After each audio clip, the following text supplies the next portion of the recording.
Mesdames et messieurs les commandeurs, officiers et chevaliers de la Légion d'honneur et des autres ordres du mérite, médailles militaires, palmes académiques et des autres décorations, j'avais souhaité que la personne qui me remette les insignes de chevalier de la Légion d'honneur ait un lien direct avec mes engagements successifs dans la vie publique. Et c'est pourquoi, en l'écoutant, vous avez compris pourquoi j'ai fait appel à toi, Louis Mexando, et je te remercie.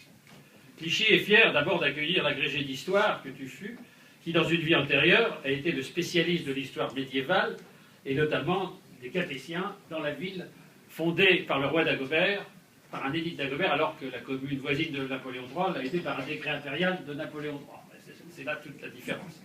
Mais notre histoire commune a d'autres origines. J'ai en effet fait partie de la génération des hommes et des femmes qu'on appelait les 68ards, et je me souviens qu'effectivement, à Nanterre, on voyait surtout un insigne rouge qui était le portrait du président Mao sur les boutonnières.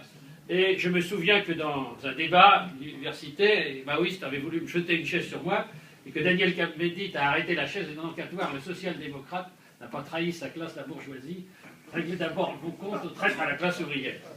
Alors, il est devenu aussi autant que moi aujourd'hui.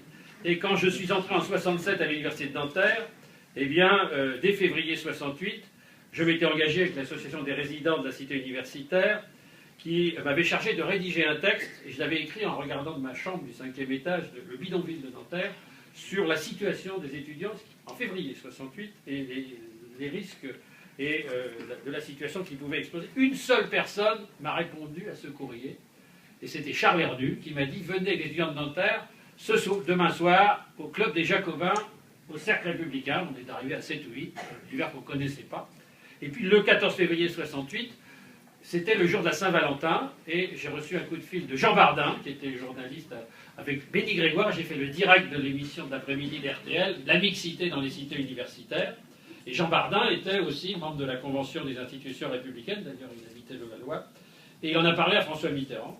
Et c'est par l'intermédiaire de Jean Bardin qu'un jour, pendant les soirées mouvementées de mai 68, je me suis retrouvé invité par François Mitterrand à son domicile de l'époque, rue Ligmer, en face du Sénat, à 22h, et nous avons discuté jusqu'à 2h du matin, et les discussions étaient très animées. Je me souviens qu'il y avait Claude Estier qui me donnait les bras au ciel, avec deux Georges Daillard, qui était épouvanté de ce qu'on pouvait dire, nous les dire. Et puis à 2h du matin, on est redescendu, et puis j'ai dit, mais il est trop tard, il n'y a plus de métro. Et Daniel Mitterrand m'a dit, j'ai mon Solex dans la cave, venez le chercher, je vous le prête pour rentrer à Nanterre. Et c'est 2 jours après, en lui rendant son Solex chez elle, que François Mitterrand était là, il a noté mon nom, et qu'il ne m'a pas lâché ensuite. Et c'est effectivement à ce moment-là, je suis rentré à la Convention des institutions républicaines avec Pierre Jox, Jean-Paul Bachy, qui est maintenant président de la région Champagne-Ardenne, Jacques Guyard, qui était député maire d'Évry, Stélio Farangis et d'autres camarades que tu as cités. Et puis nous sommes rencontrés avec Louis Mexando, et je me souviens que la première fois que nous nous sommes rencontrés, c'était dans une réunion qui se tenait dans ma ville natale de Meulan-Yvelines, avec Brigitte Gros, maire de Meulan, qui recevait la convention avec François Mitterrand, et je me souviens que c'était beaucoup frotté avec Gisèle Halimi, et que Mitterrand avait, et Rue Mermoz, et que Mitterrand avait dit, quand le vison de Gisèle Halimi frotte celui du vison, la gauche fait des étincelles. Cette phrase. Et c'était ce qu'on appelait la gauche en vison, ça a un petit peu changé depuis. Et après, au moment d'Épinay, effectivement, on m'avait demandé, puisque j'étais à l'UNEF, d'être dans la commission de contrôle des mandats, qui explique ce que je faisais au congrès d'Épinay. Mais à l'époque, les parlementaires n'avaient ni bureau, c'était bien avant que tu sois élu, ni assistant. Chaque groupe avait ils avaient un casier, et Gaston Defer avait 2 secrétaires, et donc François Mitterrand avait demandé à un certain nombre de personnes de venir le soir, c'est comme ça qu'on a commencé à travailler, et Édith Cresson tapait à la machine, et j'étais avec Michel Charras et d'autres, nous rédigions les interventions des députés socialistes, et notamment nous travaillions avec Gaston Defer, et à ce moment-là, je rédigeais les interventions, notamment pour la loi Edgar Faure, de Gilbert Faure, député socialiste de l'Ariège, qui avait une éloquence extraordinaire. Voilà. Et il y avait des pauses à la buvette de l'Assemblée où les 3 Faure, Gilbert Faure, Maurice Faure et Edgar Faure, dont le petit-fils Rodolphe Pellemer est un de mes adjoints, qui faisaient des pauses buvettes et qui négociaient ensemble certains amendements. Donc j'ai découvert ce mot de la buvette de l'Assemblée nationale. Et puis, Louis Mexando, élu en 73. J'ai travaillé avec lui, comme il l'a indiqué, mais effectivement, je suis arrivé à Clichy un peu par hasard en 76, et à la demande de François Mitterrand, il m'avait demandé à aider Gaston Roche, qui succédait à Le Villain, pour gagner les municipales. Je n'ai pas voulu être candidat, Simone d'ailleurs a été élu sur cette liste, car je ne voulais pas être permanent politique, je voulais garder ma liberté, et je préparais l'agrégation, non pas celle d'histoire comme toi, mais celle de sciences économiques et sociales, créée la même année par Raymond Barre, qui était le Premier ministre, mais qui avait été mon professeur à Sciences Po, et à qui je tiens à saluer la mémoire, parce que je me souviens que l'année avant d'avoir quitté la mairie de Lyon, il m'avait invité avec tous ses anciens étudiants de Sciences Po pour un déjeuner à la mairie de Lyon avec Bill Gates. Vous voyez, n'oubliez pas ses anciens étudiants. C'était Babar, le prof d'économie, Babar. Et puis, il y avait aussi quelqu'un qui a joué un grand rôle, qui était Jean Ibanez, qui était mon président de jury d'agrégation, qui était directeur du développement économique de la rue d'Ulm, de l'école normale supérieure, et qui bâtit en 1981, dans la deuxième circonscription de l'Ariège-Saint-Giron, la ministre que nous combattions de Giscard, Madame Alice Saunier-CIP. Et il devient maire de Saint-Giron, et il m'emmène dans l'Ariège, où là je rencontrais mes collègues de l'UNEF, les 68 arts de Toulouse, qui s'étaient installés pour y vendre du fromage de chèvre, etc. Parmi lesquels, il y avait Jean-Pierre Bel, qui était lui le 68 arts de Toulouse, qui s'est installé, qui représente aussi, qui est maintenant président du Sénat. Et puis j'ai enseigné en lycée, à l'UIT de Saint-Denis, et tout naturellement au cabinet de Louis Mexandre en 81. Et j'étais passionné par un monde nouveau que nous avons découvert ensemble, les technologies de la communication. C'était le lancement du Minitel, de la fibre optique. Il y avait la direction générale des télécommunications avec Jacques Dondou, la fibre optique, les premiers satellites de communication.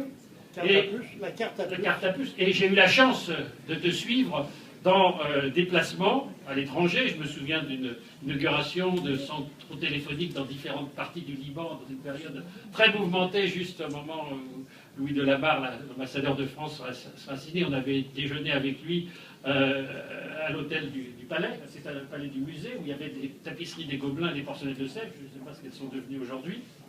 Et nous allions à la base de Courron en Guyane, où nous accompagnions des ministres étrangers, des grands chefs d'entreprise. Je me souviens de Ambroise Roux, et PDG d'Alcatel, et puis de grands patrons de presse, comme François-Régis Hutin, que nous emmenions, ou Evelyne Bellet, française du West France, et Evelyne Bellet, directrice PDG de la Dépêche du Midi.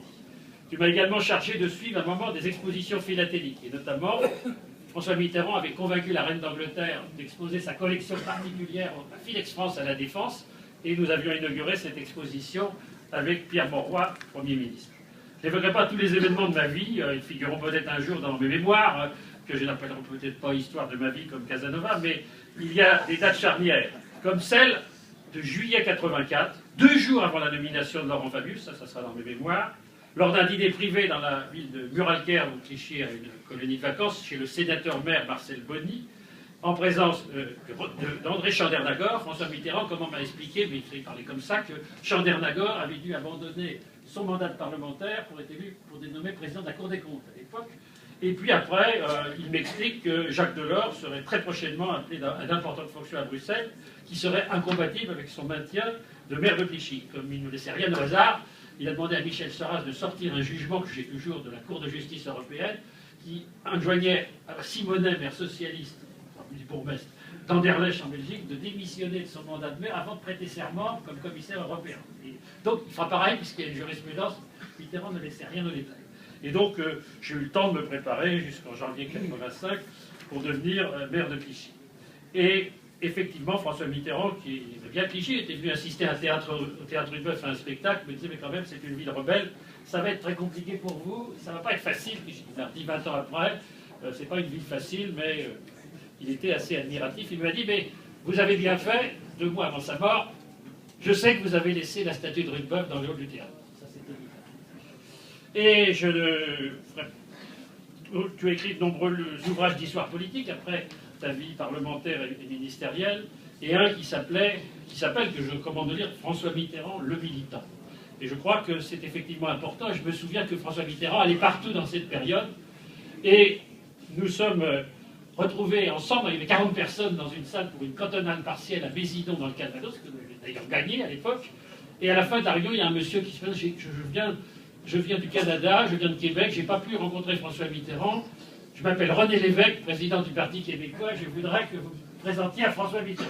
C'est l'évêque qui fera une carrière brillante comme Premier ministre du Parti québécois au Québec et qui sera un grand défenseur de la francophonie. Je me souviens de ce détail. Et puis, alors revenons à Clichy. Le maire que je suis a voulu effectivement préserver cette identité historique de Clichy, une ville conviviale et solidaire, celle de Dagobert, incarnée au cinéma par Coluche, mais aussi, il y a 400 ans, le 2 mai 1612, nous avons commémoré l'arrivée du nouveau curé, Vincent de Paul, et qui, dans ce film historique Monsieur Vincent, avec la voix de Pierre Freinet, la régente Anne d'Autriche vient l'installer en disant « Je vous installe dans cette ville de mécréants pour sauver les armes ». Et il répond « Majesté, avant que chacun sauve son âme, il doit manger à sa faim. Je suis là pour que chacun ait sa miche de pain, je m'occuperai de leurs armes après. » Et le grand vitrail de l'église, c'est Saint Vincent de Paul chargeant des miches de pain pour les porter dans un bateau aux pauvres de Gennevilliers. Et je crois que j'avais un ami, Edmond Vandermerch, qui n'est pas parmi nous, mais qui est un jésuite, et qui m'aidait à écrire ma profession de foi à chaque élection, et qui avait mis une fois le premier socialiste, c'est Saint Vincent de Paul, etc., à Clichy, et ce n'est pas tout à fait faux. Et puis, il y a 4 siècles de solidarité qui sont développés dans toutes sortes de philosophies, de sensibilités qui travaillent aujourd'hui la main dans la main, et nous la voyons en ce moment, j'en profite, puisque j'ai demandé qu'on laisse l'affiche pour le Téléthon qui va se dérouler demain, puisqu'il y aura à la fin aussi un don pour le Téléthon, c'est aussi ma contribution pour le lycée Auflay aujourd'hui. Alors Clichy est une ville qui a été marquée par un urbanisme effectivement harmonieux, et le boulevard Jean Jaurès, la rue Henri Barbus et Leclerc, c'est ce qu'on appelle le terrain d'Anne d'Autriche qu'elle a acheté pour donner à Saint-Vincent de Paul pour créer les filles de la charité. Puis après ça s'est vendu par morceaux. Et il y a eu au siècle dernier ce qu'on appelle l'architecte Voyer, directeur des services techniques de la ville, qui était un franc-maçon, Bertrand Saint-Chol, qui deviendra grand maître du Grand Orient de France, et qui a publié un livre de 40 pages sur la vision maçonnique de Clichy, l'harmonie, chasser la tuberculose, avec les hygiénistes, et notamment le docteur Villeneuve, qui fait il fallait chasser la tuberculose, chasser la misère. Et effectivement, Clichy était une ville où il y avait, quand je suis arrivé comme maire, 5000 logements insolubles, 63 hôtels meublés, il doit en rester moins de 400 à démolir, et il doit rester 4 hôtels meublés qui posent problème. Et c'était une ville, effectivement, de grande pauvreté qui a été décrite sous le nom de La Garenne-Rancy par un employé communal, le docteur Détouche, qui, sur machine à écrire de la mairie, qu'on a retrouvé, a tapé son livre qui s'appelait Voyage au bout de la nuit sous le nom de Louis-Ferdinand Céline, qui d'ailleurs a quitté la ville parce qu'il ne voulait plus soigner les juifs au centre municipal de santé. Donc ce n'est pas forcément que des références positives. Clichy est une ville d'art. Dans une lettre à son frère Théo, Vincent Van Gogh dit qu'il partait de la place Clichy, qu'il descendait le boulevard National, c'est le boulevard Jean Jaurès à pied, et qu'il allait jusqu'au bac d'Asnières pour peindre. Et il y a peint les gazomètres du bac d'Asnières, le pont d'Asnières et le passage du Puy-Bertin, et qu'ensuite il prenait le pont pour aller rendre visite à son ami Émile Bernard, qui avait son atelier Place Voltaire à Asnières. Une ville de musique, où Léo Delibes composa ses plus grandes œuvres, comme Lacmé et Coppelia. Je rappelle aussi que l'historien actuel, que Louise Weber, la Goulue, née à Clichy et morte à Clichy, dans la misère, initiatrice d'une danse qui s'appelait Le Chahut, qui a été réécrite par Jacques Offenbach en French Cancan, était ouvrière à la savonnerie de la rue du Bois. La rue du Bois deviendra la rue Henri Barbus. Sur le même emplacement a été construite l'usine Montsavon, et aujourd'hui, le siège de L'Oréal, et j'ai eu l'occasion d'expliquer une fois devant les actionnaires de L'Oréal à Liliane Bettencourt, les représentants de L'Oréal, dont certains sont ici, que je salue, l'histoire des liens entre L'Oréal et son origine avec, effectivement, la Goulue et Toulouse-Lautrec. Il y avait également, il y a également une autre histoire très importante pour Clichy, c'est l'histoire de Bic. Marcel Bic et c'est deux, mais il y a 60 ans, et Marcel Buffard ont commercialisé, ont lancé la Pointe Bic, qui a fait le tour du monde. Et aujourd'hui, la société Bic, aujourd'hui, qui est le grand partenaire de la ville en matière culturelle pour le pavillon Vendôme, qui vient d'ouvrir, le centre d'art contemporain dans l'ancienne résidence de Madame Récamier, qui était le grand salon littéraire au siècle des Lumières. Il recevait tout le monde, Madame de Staël notamment. Et le Bic, eh bien aujourd'hui, est toujours à Clichy avec nous, et c'est quelque chose de très important. Et nous accueillons d'autres sièges sociaux. Et notamment, nous venons, choisis pas, mais on accueille celui d'Amazon Europe. Et Clichy, je reviens à notre histoire ouvrière importante, a vécu de grands moments de son histoire, et notamment une histoire très agitée. Et François Mitterrand me rappelait que ça l'intéressait beaucoup, que ça avait été le refus de parachuter Aristide Briand en 1898. Les Clichy l'avaient fait battre aux élections parce qu'ils ne voulaient pas d'un parachutage. Vous voyez, c'est une histoire ancienne, mais surtout au moment du Front populaire. Et je voudrais citer un livre que j'ai retrouvé cet été chez un bouquiniste à La Rochelle, qui sont les discours de Léon Blum à la tribune du procès de Rio.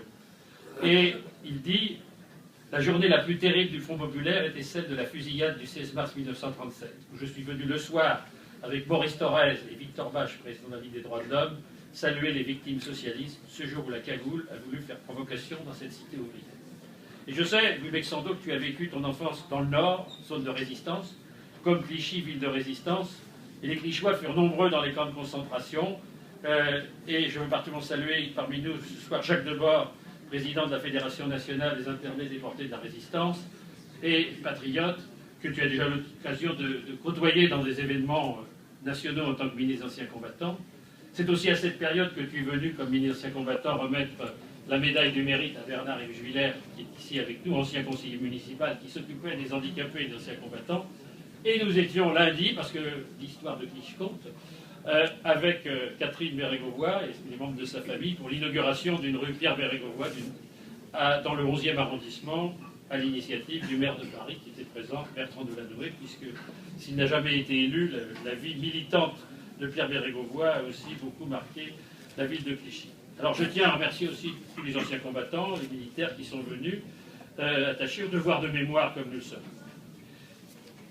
Je pense que cette année où nous lancerons le comité nous avons lancé le comité de commémoration du centenaire de la guerre de 14-18, et je l'ai amené, et j'avais beaucoup d'émotion, c'est la médaille militaire de mon grand-père Paul Catoire, mort en 1915 pendant la bataille de la Somme, et par décret de Raymond Poincaré, président de la République. Donc c'est la deuxième fois que le nom de Catoire est publié au journal officiel, et j'en suis très fier pour sa mémoire. Et ensuite, mon autre grand-père Henri Le Sueur, dont j'ai ici une carte de circulation, parce qu'il avait été prisonnier, ici une carte de circulation prisonnier en Allemagne, puis décédé 3 ans plus tard pour avoir été gazé à Libéry sur le front belge. Quand il était ministre, Maurice Leroy, qui avait été mon étudiant à l'IUT de Saint-Denis, m'avait dit je vais te faire mettre dans la promotion de la Légion d'honneur. Moi, il n'y est pas arrivé, puisqu'il voulait me la remettre, mais le changement politique qui s'est produit en 2013 a fait que finalement, j'ai été promu dans la promotion de Pâques, et j'en remercie le Premier ministre, Jean-Marc Ayrault. Dans les motivations qui m'étaient indiquées, il n'y avait pas que mon action de maire, mais aussi les responsabilités que j'exerce comme secrétaire général de l'Association des maires d'Île-de-France, comme un des fondateurs de Paris Métropole, très engagé dans la création du Grand Paris, dans lequel le Clichy prend tout naturellement sa place à travers les grands projets architecturaux, et comme l'arrivée du Palais de Justice de Paris à la porte de Clichy, pour créer cette nouvelle dynamique. Alors la Légion d'honneur n'honore pas seulement les élus, les militaires, les hauts fonctionnaires, elle distingue aussi tous ceux et toutes celles qui sont engagés dans la vie nationale ou dans l'activité économique, culturelle, sportive. Et j'avais contacté un autre dirigeant de la Convention pour être parmi nous aujourd'hui, et il m'a dit, c'était André Rousselet, qui a fondé à Clichy les G7, et dont la famille est toujours à Clichy, et il m'a dit, j'ai pas la Légion d'honneur, je l'avais demandé. Et donc je vais bientôt lui remettre la médaille de la ville, à défaut de Légion d'honneur, parce que je vois aussi d'autres sociétés de taxi, Monsieur Géronimo, et pourquoi il y a des taxis à Clichy, comme à Levallois? Parce qu'à l'origine, ce sont les princes russes qui, quittant la Révolution en 1917, il y avait toute une communauté de Russes blancs, d'ailleurs, M. Karnichev, qui est parmi nous, est un des descendants de cette communauté, qui sont installés, qui étaient les premiers chauffeurs de taxi, et les premiers Russes blancs, et parmi ces familles de Russes blancs, il y avait la famille de Marina Viati, des sœurs Poliakov, qui sont aussi très souvent à Clichy, qui sont des amis, qui viennent souvent, et qui disent qu'ils aiment leur vie. Il y a aussi, bien sûr, des personnalités créatives, mais aussi des sportifs, des personnes engagées dans la vie associative, des représentants des institutions partenaires, des communautés religieuses et philosophiques. Et je crois m'adresser à eux. Je vois aussi des groupes de musiciens, des sportifs, je pourrais les nommer tous, mais enfin qui représentent la diversité et l'activité d'une ville très dynamique comme Clichy. Nous sommes donc dans la commémoration, mais pas du tout aujourd'hui tourné vers le passé. Et je voudrais saluer aussi, parce que tous ceux que Edmond Restant appelait dans l'Aiglon les grognards de l'Empire. Et dans l'Aiglon, eh bien, celle qui a joué l'Aiglon, c'est Sarah Bernard. Et cet été, j'étais visiter la maison de Sarah Bernard à Belle-Île-en-Mer.